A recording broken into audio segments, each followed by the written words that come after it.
कलेजा खाएगा, अपने बच्चों के स्कूल के बच्चों का कलेजा खा के अपने आश्रम के पास रखेगा। है मूर्ख, साजिश करने वाले, जरा तो अक्ल का उपयोग करते हैं। जयराम जी बोलना पड़ेगा। और डॉक्टरों की रिपोर्ट आ रही है कि ये तो सब फूल गया, जना हुआ है। रात के सियार और दिन के कुछ मिले थे, रात के सियारों के भी निशान। वो डॉक्टरी रिपोर्ट है, ये फलाने दूसरे डॉक्टर तीसरे, उसके बाद भी चिल्लाते रहते काला जादू काला जादू, तेरे दिल में जो काली माए बेटे पहुंच ले और उज्जवल जादू चलता है। काला जादू करने वाले का ही काला मुंह हो जाता है और उज्जवल जादू वाले का जीवन ही उज्जवल होता है और उसके दीदार से दूसरों का दिल उज्जवल हो जाता है। दरअसल बाबा के गुस्से की जड़ में है गुजरात पुलिस की एक रिपोर्ट, जिससे खुलासा हुआ था कि संत आसाराम के आश्रम में काला जादू होता था। यह रिपोर्ट गुजरात पुलिस ने हाई कोर्ट में दाखिल की है। पिछले साल आसाराम के आश्रम में हुई 2 बच्चों की मौत की जांच कर रही गुजरात सीआईडी ने आश्रम के 3 साधकों का लाई डिटेक्टर टेस्ट करवाया था, जिसमें उन्होंने काले जादू की बात कबूल की। क्या संत आसाराम के आश्रम में काला जादू होता है?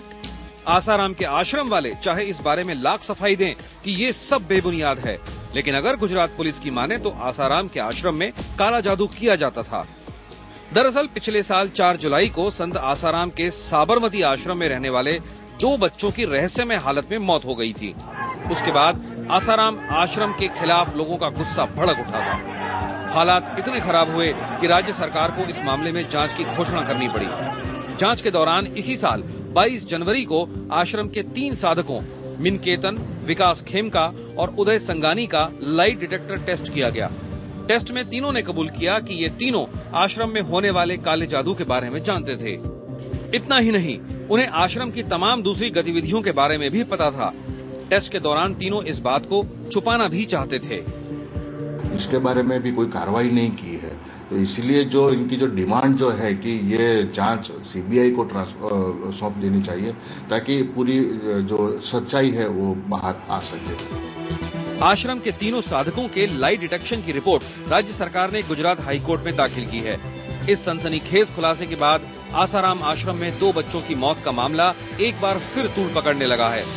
अब खुद पुलिस की भूमिका पर सवाल खड़े हो रहे हैं। अगर पुलिस पिछले 6 महीने से ये सच जानती थी तो फिर उसने कोई कार्रवाई क्यों नहीं की?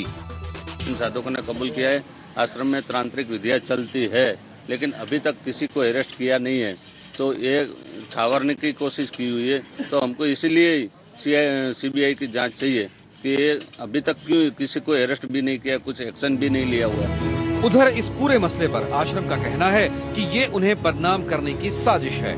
किसी भी साधक ने कहीं पर भी डायरेक्टली अथवा इनडायरेक्टली, जो 3 साक्षियों की बात आती है, उन्होंने कहीं पर भी डायरेक्टली अथवा इनडायरेक्टली इस बात की कोई स्वीकृति नहीं दी है कि आश्रम में तांत्रिक विधि होती है। आश्रम का कहना है कि लाई डिटेक्शन टेस्ट को दुनिया में किसी भी जगह पर मान्यता नहीं दी गई है और जैसे ही उनके पास एफिडेविट आएगा वो उसके खिलाफ कानूनी कार्रवाई करेंगे।